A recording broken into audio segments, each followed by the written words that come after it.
former undisputed middleweight champion of the world, known as Bad Intentions, Jermain Taylor. What you're about to watch is one of the most dramatic championship comebacks in boxing history. In this breakdown, we'll analyze how Carl Froch survived a brutal knockdown and came back to stop former undisputed champion Jermain Taylor in the final round. This video is created for educational and analytical purposes, so viewers can understand the tactics, stamina battles, and mental toughness that define elite championship boxing. Tonight, making the first defense of his world crown, introducing the undefeated WBC super middleweight champion of the world, introducing Carl the Cobra Froch. Protect yourself at all times, obey my commands at all times. Good luck to both of you. Touch him up. And he has to go to the back of the line. Round one. Early on, the battle of the jab will be very interesting for these two fighters. At this stage, both fighters are fighting a classic jab battle. Taylor uses a sharp American-style jab to control distance, while Froch prefers a long, looping jab common in European boxing. Controlling the jab early is critical, because it sets up power punches later in championship fights. He's the bigger, stronger man that can take a better punch as Jermain Taylor comes up in weight. Jermain Taylor has had stamina problems in his career. The natural super middleweight, nice right hand by Taylor. Start out well and do well early. But, big right by Froch. Kelly Pavlik even did it most recently against Jeff Lacey. Flozell Adams, Taylor's trainer, wants him to start boxing. Froch patient. Froch has had a hard time landing. Froch goes to the body. Can Jermain Taylor sustain this in the second half of the fight? We'll get to that later. He's already taken some big right hands. And he's coming off a win over Jean Pascal, December of 2008. Cook on a pivot by Taylor. And that's the end of the first round. The feeling out process did not take long. Carl Froch was able to get that right hand home and push Taylor back. Not as good as Taylor's, but Taylor tested him early with that right hand. You know, Gus, that's almost exactly the way most people that look at this fight. And then came back and lost 2 consecutive fights to Kelly Pavlik. The WBC Super Middleweight Championship. Froch, he feels that he's better than Kelly Pavlik, and he can beat him if given another opportunity. That's one of those challenges. Thought it was low. Now Froch goes to the body. That he has no problems being patient because he would like if he can't get something early. Froch starting to get his confidence now. Is starting to grow. He's found his range. And he did land a very nice right hand there. Didn't do much damage to Taylor. Connecting. He blocks Taylor's jab. Jermain Taylor is a very skillful fighter, and you could easily overlook that. He has blocked a lot of punches. Oh, nice right hand by Taylor. That backed up Froch. Uppercut blocked by Froch. Taylor is fighting a purposeful, effective fight. Oh, my. Froch backing up. Taylor moving in. Froch is hurt. Right hand, and Froch goes down. 4, 5, 6, 7. It's the first time he's been knocked down in his career. 26 seconds. Remember the Kelly Pavlik fight where Taylor did not finish it. Another right hand left hook. Froch wobbly. And that's the end of the round. Jermain Taylor landed some hellacious right hands. Now there's the right hand in which Froch... Carl Froch has to dig deep now. When he punches in combination, he's much more effective, of course. To take the vacant WBC crown, Pascal was undefeated. Taylor knocking down Froch. in the third round. Taylor establishing his jab. Rogers Taylor made for it there. He barely misses. Left hand. Into Froch. They've worked on it in the gym a lot during camp. The other thing he's hungry for is to try and beat Pavlik. Now, they told Froch in his corner. Able to be lined up for a nice short left hook. Most expected him to have a very good portion in the first part of this fight. He's not landing his jab, and he has a great jab. Who defeated. And waiting for this fight to evolve, to see where Taylor is. One of the greatest fighters in the world twice, Bernard Hopkins. Ooh. Now Taylor and Froch mixing it up. As we start the fifth, it's been wicked, and that was a war of a fight. A lot of big punches landed. Now the Froch jab starting to become a little bit of a factor. A little bit better round 5, but still out there. And many wondered if he would be, nice jab. Both fighters exchanging stiff jab, but it looks like he has terrific rhythm to start. That left hook block, and that means he'd be... Defended the title several times and lost to a very good champion in Kelly Pavlik. In front of Froch even a little bit. And that was a hellacious left hook of a Froch. If he can go 6 through 12 with the same kind of intention.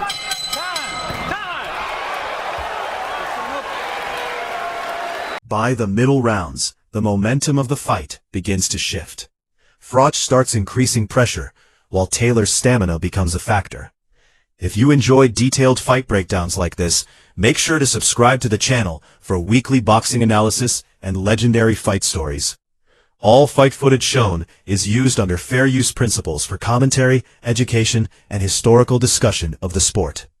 Jermain Taylor going downstairs with a big left hook that landed, well, that one did land below the belt line, as you can see. I think Carl Froch had a case that one landed a little low. I don't think it was intentional by Froch in the black and red trunks. Jermain Taylor in the black, red, white, and blue trunks. I don't know if Robert McCracken's that far off, because they were a couple down. They might only be a couple down. Taylor looks like he has plenty of gas. Continue to pop. There's the uppercut now. But the question is Carl Froch laying in the weeds? And when he uses them, he's a tough guy to handle in the ring. He's fought nothing but champions or former champions, so he's had a tremendous punches in front. Wise right hand. That's another right hand by Froch. Is Taylor slowing down? Froch. Oh yeah. At the press conference, he said there were only 2 cameras there, and those were throwaways. Under a minute to go in round number 6. That's working, and I sure wouldn't throw any uppercuts. I'd love to see. You know, Jermain Taylor's defense in this fight has been excellent. Round 6, a much closer round. Could go either way. Left hook. Froch. Taylor waiting. He may have been, although Mike Ortega tells him to keep him up. Looks like they were right on the belt line. Didn't throw those wide punches. Trying to lean in with that right hand.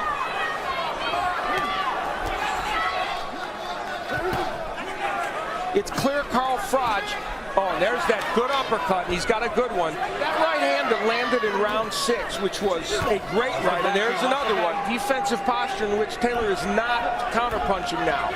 Taylor coming over the top. Froch. Taylor. Nice work at the end of the round. You don't have to stay up there with. He the one that's getting busted up. Use your right glove to block his jab, okay? Not now and again, because he'll jab you every now and again for no reason, okay? In which he said, it was in my mind every second. And here we are, all the good work Froch does over the course of the round. Right, side I've given him 2 of the 3, Gus, and this one's up for grabs. But his problem is he may have... Kelly Pavlik, Winky Wright, Corey Spinks. Once upon a time, Jermain Taylor was considered the future of the 160. Also, it's starting to swell up a bit. Taylor's of the wing, he's imposing his will on Jermain Taylor right now. I think the lefts have hurt him too. Froch going down in the 3rd round. I hope Michael Ortega doesn't take any points away. He continues to pop his jab, and it's scoring big for him. Right cross through. Trying to steal it. They butt heads. And wow, Jermain Taylor with an answer. Taylor in black with the U.S. flag. It's not as if Taylor has been bad. Froch has not gone to the body in this fight. He really did to a great extent. You know, he beat a legend of Bernard Hopkins.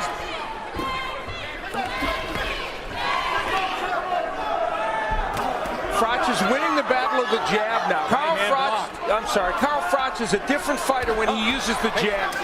Ozell Nelson, Taylor's trainer, telling him he wants to throw shots to the body. The pace of this fight has slowed a little bit here. Froch may or may not be winning this round, though there's time still to do it. And so far, that's true in this fight with Froch when he had him in trouble.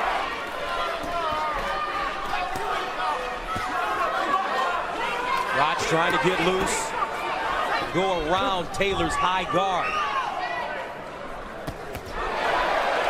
Are starting to creep into his head. Notice the subtle tactical change here. Froch begins throwing straight right hands behind the jab instead of looping shots. This adjustment allows him to land cleaner punches as Taylor slows down. In high-level boxing, small tactical changes like this often determine championship outcomes. But look at him come back and put together a combination. Left hook by Taylor. 160 pounds, he's been in wars. Bernard Hopkins twice. Carl Froch should just keep doing jabs, straight right hands, and come forward. Right hand, most of Froch's shots. Now he goes to the body. Looks like he's buying time. Nice stiff jab by Froch.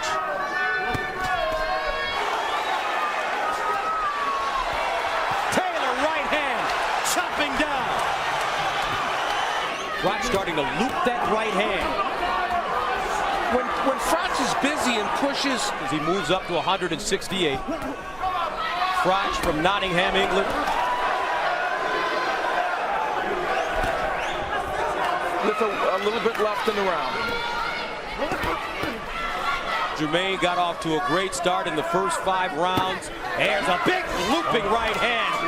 We'll probably get a chance to find out. All right. Some blood coming out of the nose of Taylor. Uppercut by Froch. Double uppercut.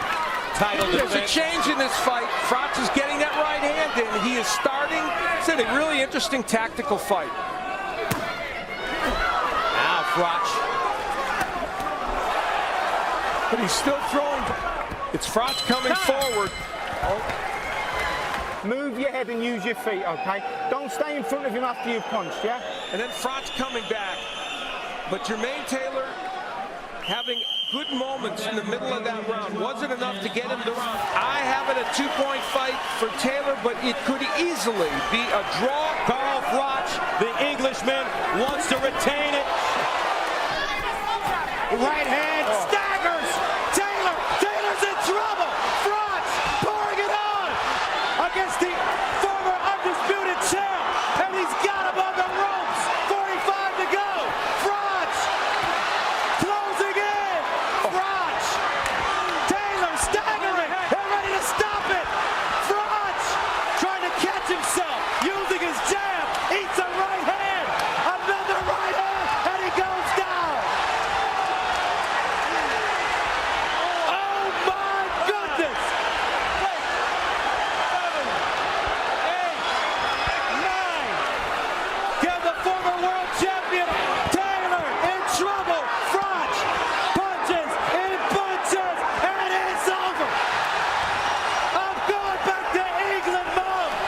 is a perfect example of why conditioning, patience, and mental resilience matter in boxing.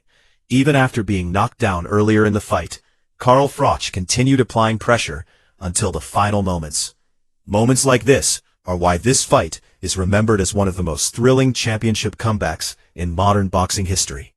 Carl Froch shocks the boxing world as he stops Jermain Taylor in the 12th round. Ladies and gentlemen, we have the time of 2 minutes 46 seconds in round number 12. Our referee in charge, Michael Ortega, stops the contest. He is the winner by way of spectacular knockout. He is still undefeated, Carl the Cobra